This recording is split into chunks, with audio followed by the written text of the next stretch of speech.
tale as old as wine. I need a drink. We're doing the Burbank version.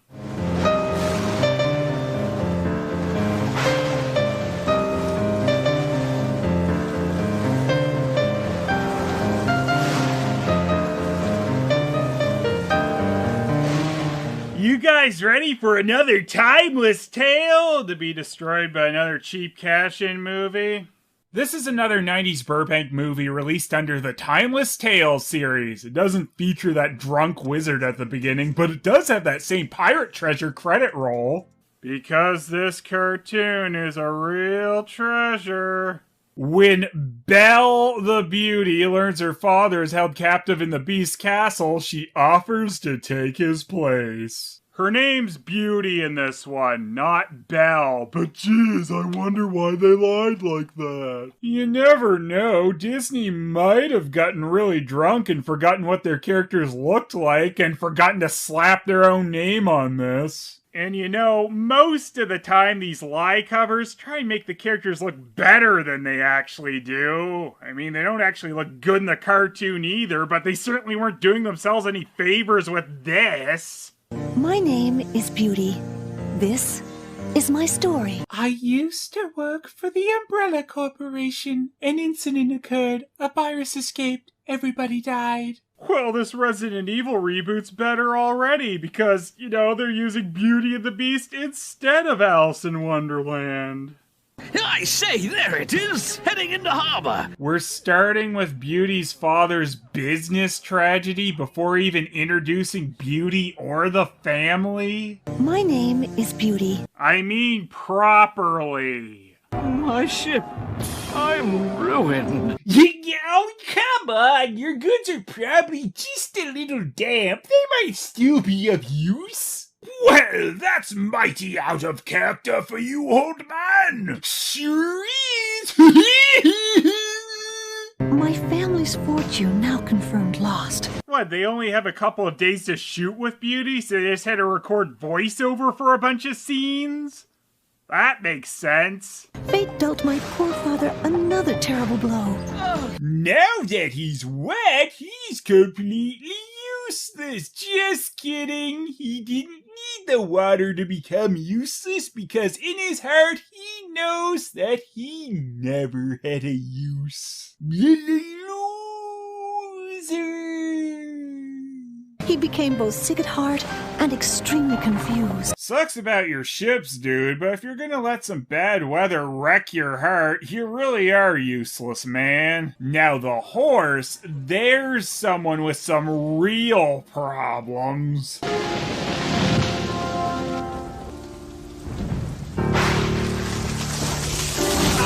Well, I certainly can't walk over that one. Might as well wander aimlessly off the path. And just when all seemed lost, he saw it. He saw it, did he? Get out of here. I really am glad we're just skipping to Beauty's father at the Beast Castle before Beauty's even been on screen. My word, I say. I never expected this castle to have an interior. This really is amazing. Look, hallways and doors. This blows my mind, it does. Look, my word, good heavens.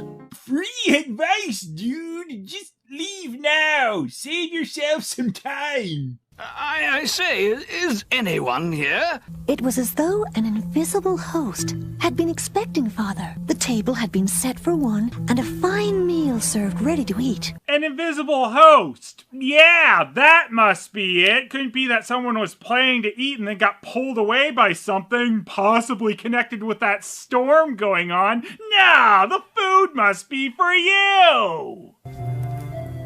Oh, golly gosh. Yep, without fail. Once you are a Beauty's father, you are forever a jackass. Let me do my wine dance. It's really impressive. Yep, that was it.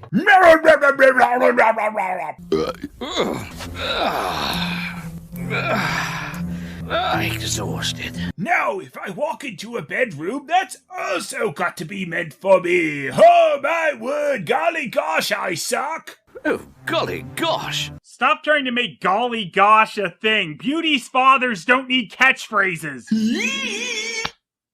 Yeah.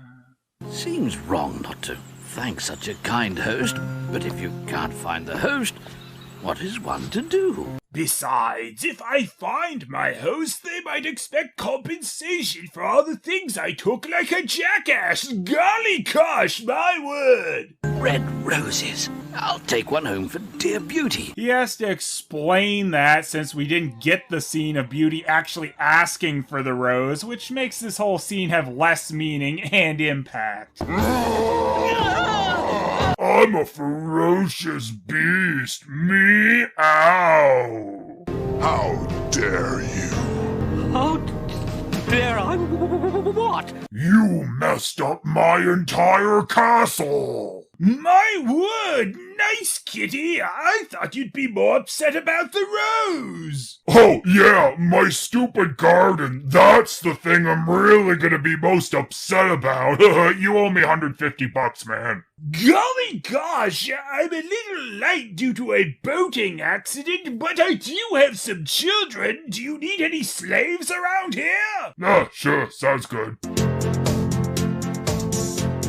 It's my rose! First you accept my hospitality, and then you steal from me. Which is completely different from all the other stealing you're doing last night, I guess. You must die! You must die! Man, this is the lankiest beast I think we've seen. Guess he's got old men coming in and eating all his food every night. You stole from me, thief! I didn't steal for myself. It was for my lovely daughter. Blame her, not me! A daughter, you say?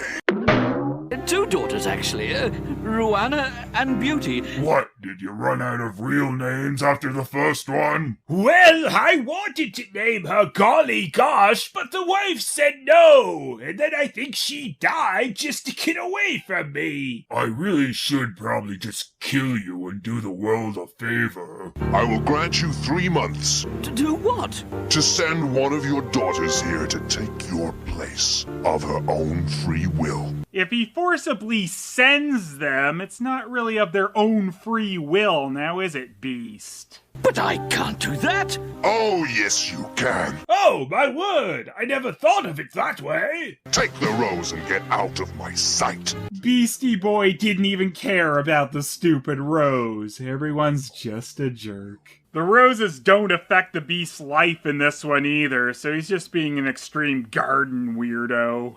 3 months earlier... Really? Did you have any good reason to jumble the story around like this? Spoilers, they didn't. Oh, Rowanner. Rowanner? The first time we actually see Little Miss narration, and it's to her saying Rowanner? Look, even Rowanner didn't realize that was her name. You looked so beautiful last night. I should jolly well hope I look beautiful every night, Beauty. Well, her sister's named Beauty, so I can't really blame Rowanner for having a complex about this. I didn't mean that. I meant... What Beauty meant was a golly gosh, my word. Didn't you, my dear? Yes, Papa. I say, everyone, I've never seen so much wealth in one room as I saw here last evening. Oh, good. Stuttery drunk son. I can't wait for that to just get funnier and funnier as it goes along.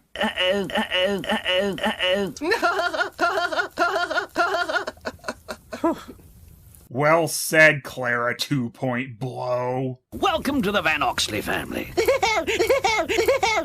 And it's not every day a mere banker like myself is invited to marry into one of the country's wealthiest families. Money isn't everything, you know. It's what you are that counts. Well said, old Van Oxley. You haven't looked in a mirror lately, have you? Glad we're meeting this fiancé of Rowanner, who almost looks like a copy-paste of Stuttery's son. He's so important to the story that he never shows up again after this scene.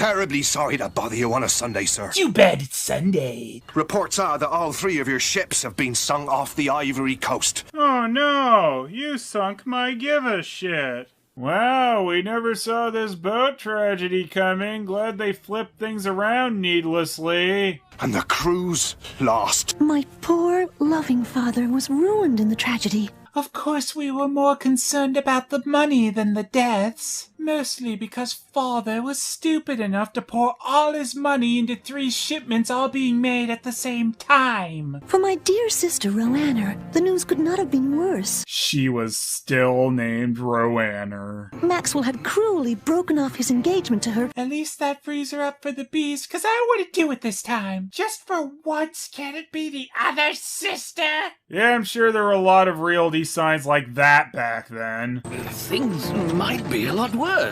We could all be dead, you know. Father, we are dead.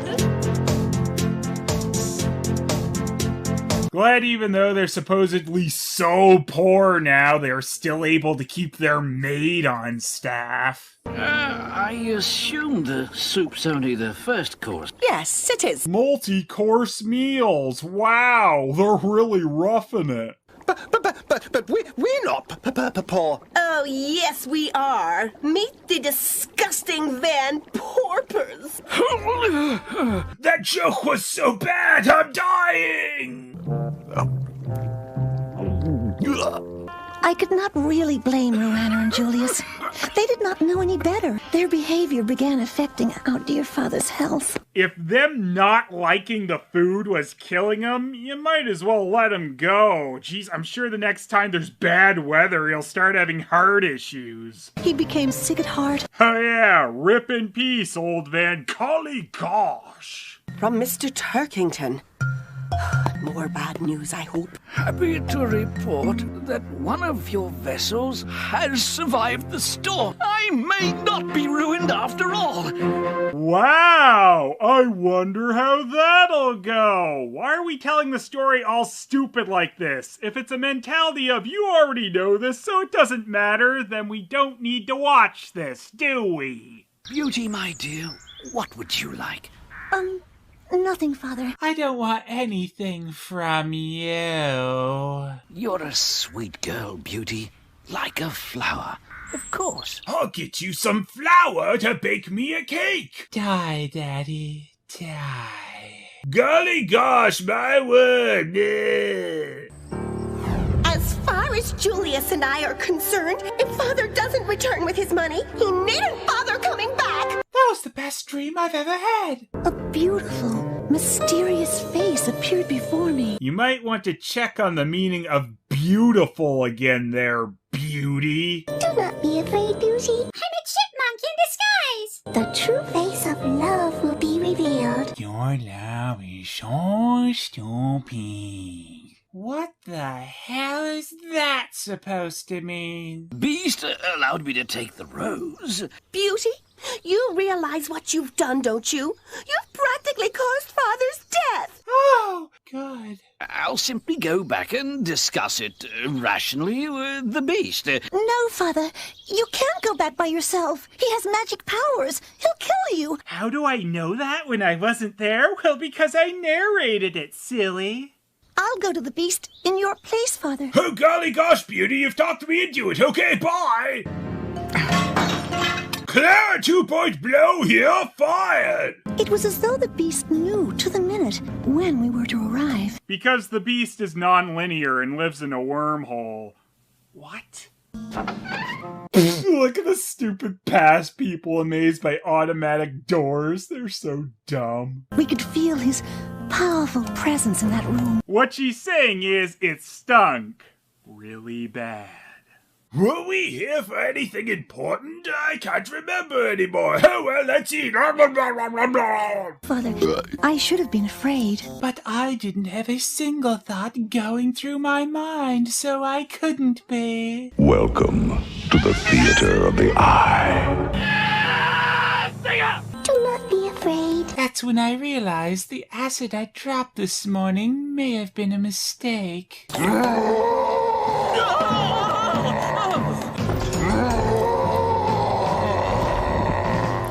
I was expecting you. That's why I'm so surprised and enraged right now. My father is not a thief. He is a merchant and a man of honor who values his word above all. Holy shit, I never dreamed you'd be so delusional. We are meant to be. He is here only because he would have died tomorrow. And that's how I know you came of your own free will.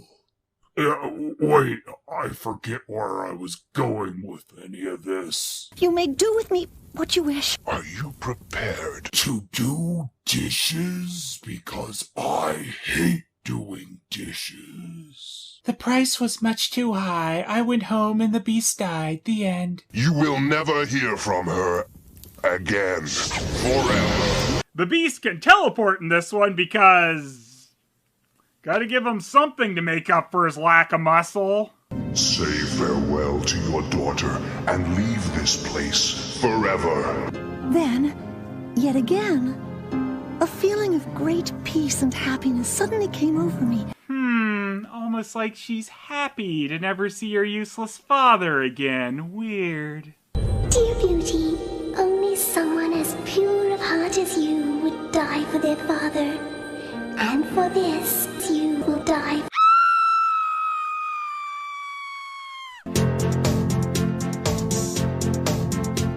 After father departed, the beast remained invisible, yet there were signs everywhere that he was there. A harpsichord was left for me to play. But a harpsichord is supposed to be all like a reverse keys piano, which surprisingly no one mentioned to me when I called the harpsichord that in the Anime Beauty and the Beast video. As though by magic, I found new clothes and shoes. Sorry, I kidnapped you for life gifts. Truly are magical. Anyway, Beauty was so thrilled with all the new junk, she made sure not to wear any of it because that'd be too much bother for the animators on this one. I soon realized I was free to move in and around the castle. From this, I knew the beast did not intend to take my life. Otherwise, why would he be so kind to me? Yeah, sure. Well, I guess he is letting you dine without having to look at his stupid doofster lanky face, so that is kinda kind. Oh wait, never mind, he shows up and ruins dinner quite colossally. I am Beast. Is that not obvious by my ugliness? Perhaps. But your heart, it must be kind and good, Beast. Why else would you threaten to murder my father? If only you would marry me. Marry you? Well, so far they have the chemistry of him not showing up for a bit and not killing her, so they're pretty much at this point, right? I beg you to marry me. I cannot marry you. Mamma mia! Oh no! No! No!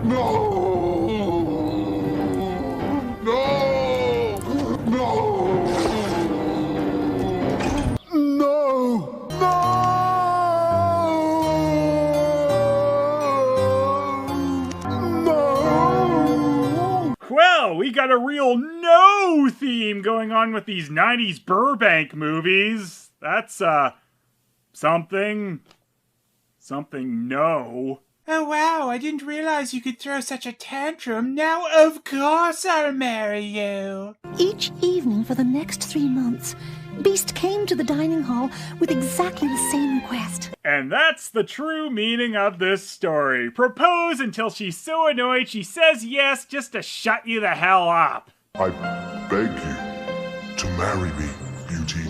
I cannot marry you. Cannot marry you. Well, I think we skipped the part where we learned about their telepathy, but I'm glad it's just being used to be annoying. No! For you. A flower? Well, that changes everything. You will not love and marry me because of the way I look. It was true. I could not marry Beast because of his appearance. If only a more handsome fellow had threatened to kill my father, I'd be all over that. And yet, as time passed, I began thinking of it less and less. It was almost as if Stockholm Syndrome was kicking in. The usual old man sickness starts up, so Beauty's gotta go see the old coot die. And of course, Beast brings up his loneliness meter and pulls out the teleport ring, to which Beauty gives my favorite reaction in this whole thing. Like she's suspicious this is a covert proposal or something. Suddenly, I was at the cottage in my bedroom with my sister Roanna. Luckily, old Roanna still slept next to an empty bed, or this homecoming might have gotten a bit awkward. What are you doing here? You're meant to be dead! It's great to be home again, right, Beauty? Is it really you, Beauty? It's me, Austin! Oh, son of a bitch! I've something to live for again now. No! Oh, to Beauty, with the deepest, most meaningful love, Beast. Of course the Beast can teleport items, especially when it's for not important to the story at all things like a chest full of clothes. Might as well just throw that in there. Whose is it? Beauty's. If there's anything in the trunk you'd like, please take it.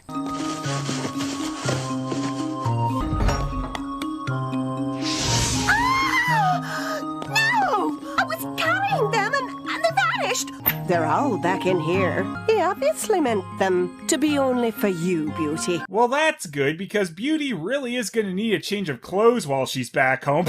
Just kidding, she's going to wear that same pink dress every single day. Good thing Roanna isn't allowed with any of them. She might actually wear them. Roanna and Julius are bitterly unhappy, and it seems I can't give them any of Beast's gifts to cheer them up. And forced selfishness is what's gonna finally make her fall in love with him, I guess. She won't go back on time. Beast'll strike her dead for that. Well, we can always hope. I've got an absolutely fatal idea for Beauty. What kind of idea is that? Beauty? Thank you, Roanna and Julius. By the way, the Beast has used his evil magic to strike you both dead. Surely the perfect wedding gift. I loved my family, but I had begun to miss Beast. Well, yeah, I guess who wouldn't begin to miss that guy?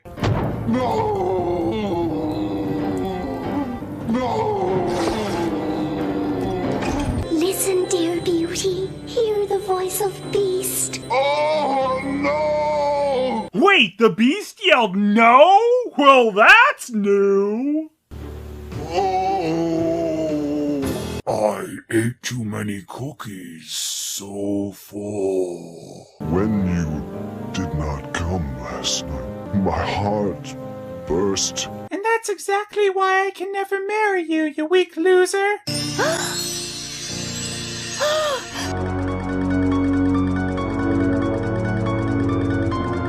You've saved my life, Beauty. Oh, no! I was a prince. An evil spirit placed a curse on me that could only be broken by love. Why? I don't know. We only had time for the important things in this adaptation. Someone who could see the true face of love. That's the face I'm making right now. Will you marry me? Yes, now that you're not ugly, I've learned a real lesson. Now let's finally get to know each other. So old Jerk and Maid got to move back to Richtown for no good reason, and we seriously end on the two douche kids having to sit around the cottage for another year because no one likes them.